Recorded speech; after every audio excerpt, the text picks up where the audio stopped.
O Via Justiça de hoje é sobre o Tribunal de Contas de Minas Gerais, a apuração de irregularidades nas contas públicas e as suspensões de editais de concursos e de licitações feitas por prefeituras. Participam do programa a juíza Luzia Peixoto, da 6ª Vara de Feitos da Fazenda Pública Municipal, em Belo Horizonte, e Gustavo Vidigal Costa, diretor de controle externo dos municípios do Tribunal de Contas de Minas Gerais. Numa parceria da TV Assembleia com a AMAGES, a Associação dos Magistrados Mineiros, o Via Justiça está começando.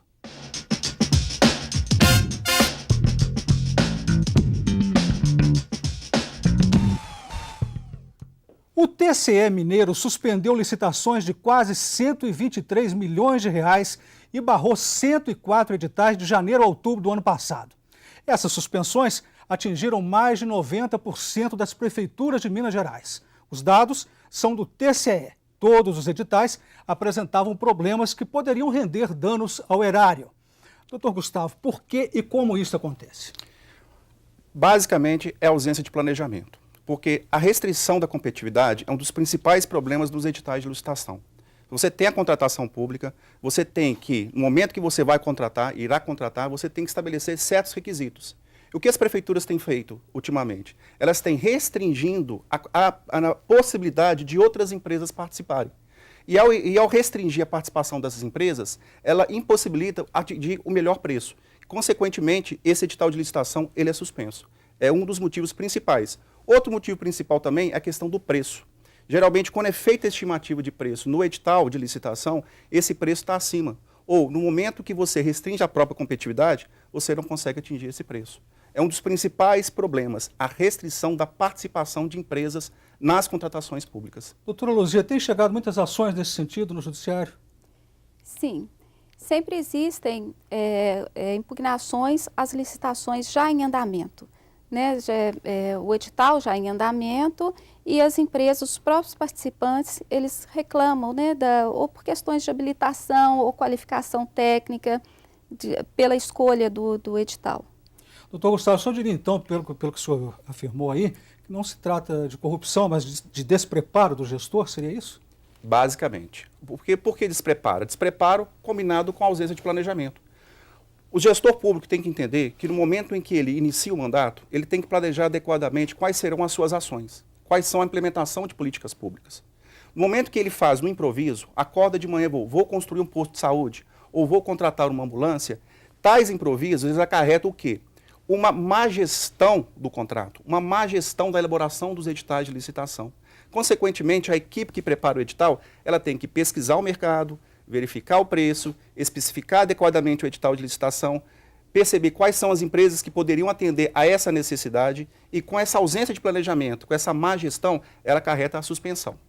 Eu gostaria, doutora Luzia, que a senhora fizesse uma análise da Lei de Licitações, que é a 8666 de 93, e pergunto se essa lei traz dificuldades, até que ponto para o gestor público que podem levar a suspensões? Bom, essa lei ela já tem 20 anos, né, de andamento e ela foi feita num momento político e um momento econômico diverso do momento atual. Então ela é muito rígida, tem muita rigidez, que às vezes ela não coaduna com o momento hoje, né, da celeridade para essas licitações e às vezes pode até acarretar num prejuízo para o próprio serviço público. Então já existe, né, no Senado, no parlamento já existe um outro projeto de lei com algumas mudanças que tudo indica que vai melhorar bastante, vai agilizar esse processo. Então a lei hoje ela é muito engessada nesse ponto e isso prejudica também tanto o administrador quanto o fim necessário que seria para atingir o bem público. Só para complementar, doutora Luzia, é o seguinte, a lei de licitações, a lei 866, ela estabelece duas fases. A fase de habilitação inicial e uma fase de julgamento. Quando você tem uma fase de habilitação que vai verificar a possibilidade dessa empresa prestar esse serviço ou no sentido de fornecer determinado bem, isso possibilita nessa fase já uma fase de recurso. Isso. Depois você tem uma outra fase de julgamento, onde são as propostas de preço, onde tem uma outra fase de recurso. Então, para você chegar na fase de julgamento, você tem uma fase antecedente que se tiver alguma suspensão judicial, alguma suspensão pelo Tribunal de Contas, alguma impugnação, você não consegue o quê? Avançar. Atrasa muito, né? Por conseguinte, o que acontece? Hoje nós temos a lei do pregão, que ela inverteu as fases. Hoje você não tem mais a fase de habilitação inicial, você tem a fase do quê? Do julgamento. Então você já chega com os lances, já oferece o seu preço, etc. A empresa vencedora, está tudo ok com você, empresa? Ok. Então, homologa-se. Esse é o grande problema que eu vejo na Lei 866, essa rigidez. Só para ressaltar, o problema talvez não é a lei somente. É por isso que eu digo que essa questão do planejamento, de adequação do edital de licitação, do prévio conhecimento do mercado, isso possibilita o quê? Você especificar adequadamente o edital. Por esse motivo, que essa questão da rigidez da lei, combinado com a ausência de planejamento, para mim, é um dos principais problemas nos editais de licitação. Doutora Luzia, com relação a essa ausência de planejamento a que se refere o doutor Gustavo, está me lembrando aqui a questão da judicialização da saúde. Se houvesse um melhor planejamento, haveria judicialização da saúde? Bom, isso é uma questão assim, difícil, né, de analisar somente nesse prisma. Mas o que a gente tem visto mesmo é certa falta de planejamento. Não posso dizer que seria somente pela falta de planejamento, mas é um fator, sim. Você gostaria de comentar, doutor? Gostaria sim. O que acontece? Você tem hoje uma peça que é exteriorização do planejamento municipal, estadual e federal também, que é o orçamento público. Quando o orçamento público ele é elaborado, esse orçamento público ele é a exteriorização desse planejamento. Vai para o parlamento vota, etc. Quando você tem um diagnóstico do problema, o diagnóstico dos problemas que o município tem que fazer, ele exterioriza nesse orçamento, a possibilidade de judicialização da saúde, ao meu entender, ele diminui sensivelmente. Por exemplo, a questão, de um gestor privilegiar o pagamento de uma receita, uma despesa de publicidade, em detrimento, por exemplo, da saúde. Ele tem que verificar isso. Olha, eu preciso mais de dinheiro para a saúde. Então, não vou alocar tantas receitas para quê? Para publicidade. Ou, por exemplo, para outras questões de eventos. Então, essa priorização, que é priorizar o planejamento, no momento que você faz o diagnóstico do problema, ele, ao meu ver, ele mitiga, ele elide essa judicialização da saúde. Mas, doutora Luzia, o judiciário não pode interferir naqueles dois pilares que seriam a conveniência e a oportunidade da administração, não é isso? Não, porque o administrador pressupõe que ele é que sabe, ele é o gestor, ele é que sabe qual a necessidade da população. O judiciário se limita à legalidade, a verificar a legalidade na contratação ou na licitação ou em determinado procedimento. Se obedecer os requisitos legais, aquele juízo dele, né, de conveniência e de oportunidade, o judiciário não entra nesse ponto. O que, no caso do Tribunal de Contas, seria uma questão diferente, porque ele exerce essa função de controle externo. Então, poderia ser feito isso previamente e isso cria subsídios para o Ministério Público, para o Judiciário, para análise disso também, né? Isso poderia ser levado ao processo. Mas no caso da conveniência, da oportunidade, eu volto a insistir nisso. A administração falou assim, não é a saúde que nós estamos querendo mexer. Pegando aquela fala da judicialização da saúde, como é que fica? A grande questão é o seguinte, você hoje tem a Constituição Federal. A Constituição da República que estabelece o mínimo existencial. Saúde, educação, moradia, são os direitos sociais. Esses direitos sociais, ao meu ver, são os princípios básicos que tem que reger uma administração pública. É óbvio que nem o Poder Judiciário, nem o Tribunal de Contas poderão intervir na conveniência e oportunidade da decisão do gestor. Mas, ao mesmo tempo, no momento que ele toma uma decisão e isso tem uma repercussão nesse mínimo existencial da população, eu acredito que a gente poderia intervir, não no sentido de falar, olha, eu teria que ter feito isso, mas demonstrar através de um plano de ação, através de uma orientação. Vamos tentar priorizar a questão da saúde e educação, que são mínimos existenciais. Eu acredito que não intervir no sentido da decisão, mas no sentido de orientar, de mostrar, através de um trabalho de parceria com o gestor público. O Tribunal de Contas pode fazer isso. Seria eficiência administrativa também, né? Ok. O Via Justiça faz agora um rápido intervalo e voltamos em instantes.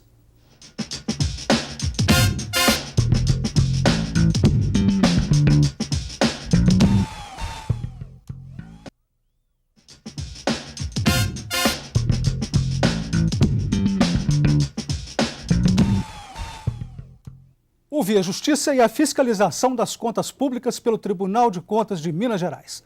Participando do programa, a juíza Luzia Peixoto, da 6ª Vara de Feitos da Fazenda Pública Municipal de Belo Horizonte, e Gustavo Vidigal Costa, diretor de controle externo dos municípios do Tribunal de Contas de Minas Gerais. O parecer prévio emitido pelo TCE. Gostaria que o senhor falasse sobre isso, doutor Gustavo. Carlos, basicamente, a emissão do parecer prévio é a análise das contas durante um exercício do prefeito. O que acontece? O prefeito ele tem 4 anos, ou o governador tem 4 anos. Durante todo o ano, ele pratica condutas, atos de gestão de governo, ou seja, questão de educação, saúde, investimento em obras públicas, investimento, por exemplo, em obras sociais, etc. Tal, durante todo o ano. No final do ano, o que acontece? Durante todas essas contas, ele vai prestar contas ao Tribunal de Contas. Para quê? Para o Tribunal de Contas analisar essas contas, emitir um parecer prévio, certo? E esse parecer prévio é encaminhado para a Câmara Municipal ou para a Assembleia Legislativa para executar o julgamento político, com base no parecer prévio. Então, essa análise é uma análise o quê? Da gestão do prefeito ou do governador. É uma macrogestão. É do planejamento, se ele cumpriu os programas, se ele cumpriu a apuração do índice de educação, que é em 25% em relação aos impostos, se ele aplicou 15% em relação aos recursos da saúde, como é que foi a questão da aplicação na educação de uma forma geral, a questão do repasse à Câmara Municipal ou da Assembleia. Ou seja, é uma série de itens que são analisados pelo Tribunal de Contas, emitido parecer prévio, encaminhado à Câmara Municipal ou Assembleia Legislativa, se for no caso do Estado. Aí eu pergunto para a senhora, doutora Luzia, em muitos casos, né, o prefeito tem o apoio da maioria dos vereadores e a denúncia não prospera, no caso de denúncias, né? A senhora acha que isso tem que ser mudado quando houver a reforma política do país? De mandar diretamente para a Câmara, onde há um controle político? Em vez de mandar direto para o judiciário? Não, eu acho que esse controle tem que ser exercido, que é um controle realmente político, porque seria a conveniência e a oportunidade da administração. Isso é feito em conjunto, tanto com o legislativo quanto o executivo, né, que são os gestores. E a questão do judiciário seria apenas se houvesse algum tipo de irregularidade que seria, né, culminaria em uma ação de improbidade pelo uso indevido desses gastos ou então um crime de responsabilidade. Mas aí o judiciário seria provocado através dos órgãos competentes, do Ministério Público. Mas esse controle ele realmente das contas tem que ser política mesmo. Isso o judiciário, ele só vai analisar a legalidade disso numa possível ação de improbidade administrativa. Eu gostaria de complementar pelo seguinte, porque hoje, dentro do dinamismo da própria sociedade, não temos um órgão específico para determinado tipo de controle. Hoje, nós consideramos, dentro do direito moderno, a rede de controle. A rede de controle dos recursos públicos, ele não está exclusivamente no Poder Judiciário, no Ministério Público ou no Tribunal de Contas.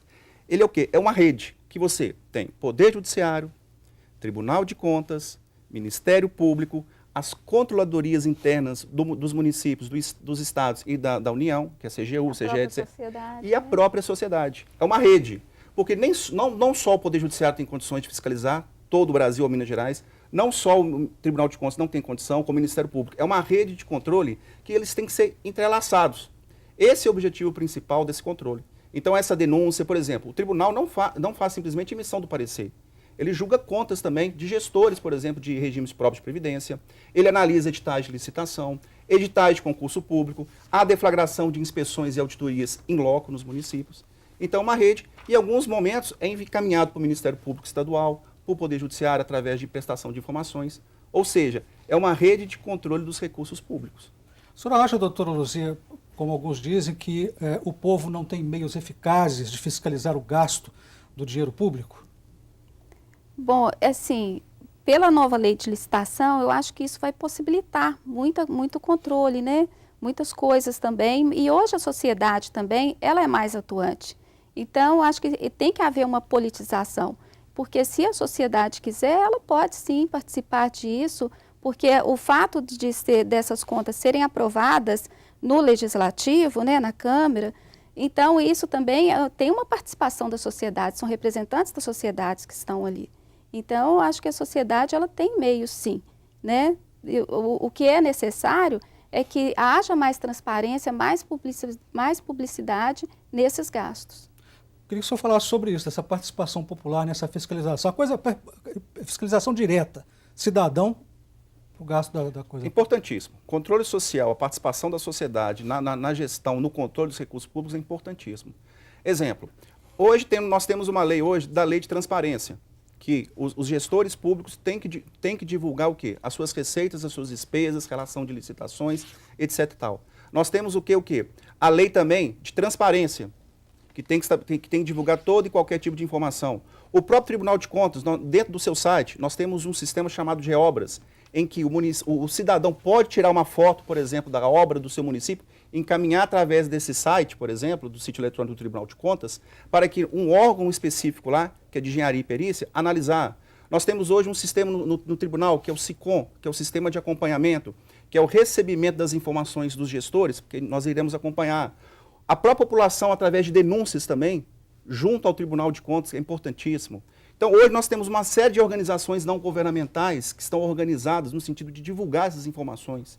Ou seja, a população tem acesso, sim, a esses portais, a esses instrumentos, para quê? Para essa fiscalização da gestão pública. É importantíssima, está no seu lado, está no lado da sua casa. Um posto de saúde que não foi construído, ou uma ponte que não foi construída, não tem manutenção. Então, a importância primordial do controle social. Fraudes podem passar despercebidas pelo TCE?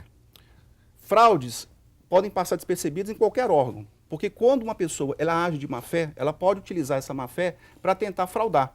Você tem fraude, você tem sonegação de impostos, tem fraude de licitações, fraude no INSS, etc. e tal. O que tem que ser feito, que eu acredito, que hoje, que é a matéria-prima hoje do mundo, é informação. Informação é a matéria-prima do mundo. E se temos a informação através dos sistemas de acompanhamento, do controle social, da questão da reunião de dados, nós temos um sistema muito importante lá no Tribunal de Contas, que é o Suricato, que ele, com base em várias circularização de informações, podemos conseguir o quê? Mitigar essas fraudes. Mas é possível sim, mas eu acredito que de uma maneira mais reduzida. O Via Justiça faz agora mais um intervalo e voltamos em seguida com o bloco final do programa.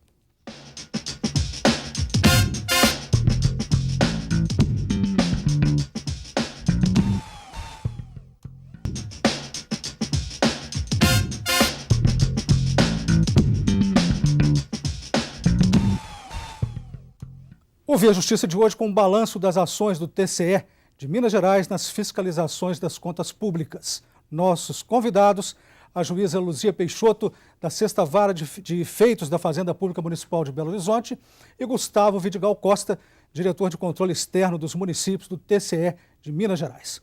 Não foram só as licitações que apresentaram problemas em Minas Gerais. O Tribunal Mineiro de Contas também suspendeu 8 editais de concurso público promovido por administrações municipais no ano passado. Quais os problemas encontrados nos editais que poderiam ferir o direito dos postulantes a cargo público, doutor Gustavo? Um dos principais motivos para suspensão desses editais de licitação o quê? É o prazo exíguo, por exemplo, para que o concurseiro, né, o interessado, ele possa fazer a sua inscrição. A questão de deficiente físico, geralmente não está inserido adequadamente, de uma forma clara, dentro do edital de licitação, a possibilidade do deficiente participar, né, com restrições. Outra questão também importante, a questão da exigência do pagamento, né, tem determinados pagamentos que são abusivos em relação à questão dos editais de concurso público.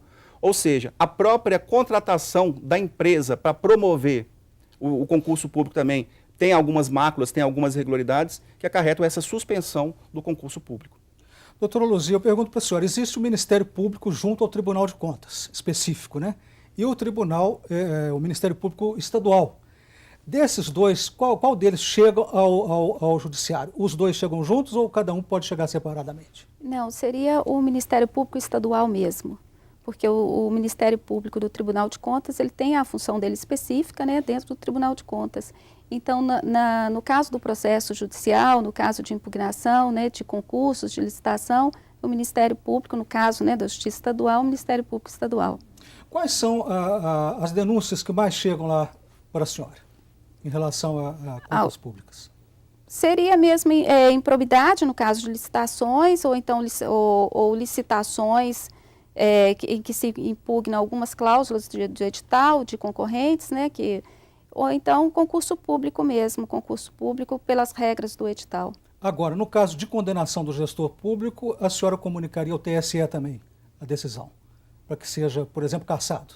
Ou isso é feito automaticamente? Não, no caso da improbidade administrativa, existe né, em determinadas condenações, a perda ou suspensão dos direitos políticos. Então, isso é comunicado ao Tribunal Eleitoral também. Só queria complementar em relação ao Ministério Público de Contas e o Ministério Público Estadual, porque o Ministério Público de Contas tem um papel primordial também junto ao Tribunal de Contas. Ele acompanha todos os processos, as decisões. Algum problema mais grave, ele pode remeter ao Ministério Público Estadual para tomar as providências cabíveis, inclusive a abertura de inquérito civil. E nós, recentemente, o Tribunal de Contas, nós firmamos um termo de compromisso com o Ministério Público Estadual, no sentido de disponibilizar aos municípios de Minas Gerais um portal chamado Minas Transparente. Com esse portal, inserindo, por exemplo, no sítio eletrônico do Ministério Público Estadual ou do Tribunal de Contas, eles terão acesso às informações que são enviadas ao tribunal em relação ao quê? Às despesas e receitas. Ou seja, é mais um instrumento de transparência à população. A imprensa tem noticiado que nos últimos 3 anos, cerca de R$ 1 bilhão foram desviados apenas de prefeituras do Norte Mineiro. Esse valor se refere ao montante envolvido em operações dos Ministérios Públicos Estadual, Federal e da Polícia Federal. O que o senhor comenta sobre isso? Acrescentar também o Tribunal de Contas também, Tribunal de Contas. Porque há cerca de 2 anos foi feita uma parceria também com o Ministério Público Estadual, com o Ministério Público de Contas e também com o Tribunal de Contas de Minas Gerais, na utilização dos auditores do Tribunal de Contas, no quê? Na auditoria desses municípios. E foi com base nessa auditoria, juntamente com o trabalho excepcional do Ministério Público Estadual, que possibilitou o quê? A prisão de alguns administradores e a abertura, inclusive, de improbidade administrativa. Estamos chegando ao final do programa, vamos partir para as considerações finais, começando com a senhora, doutora Luzia. Bom, como objetivo do programa hoje foi falar muito sobre as licitações, o que eu acho assim, importante é esse projeto que está caminhando no parlamento, que eu acho que vai modernizar e vai evitar muito prejuízo também para a administração pública, porque o que às vezes a gente vê no decorrer de determinada obra, pode acontecer algum problema com aquela empresa executora da obra, então aquilo paralisa. Existe, lógico, a compensação financeira, as multas que são aplicadas, mas isso, para o serviço público, né, para o administrado, isso resolveria o problema? Não resolveria, por quê? A obra está paralisada, aí vai fazer o quê? Nova licitação?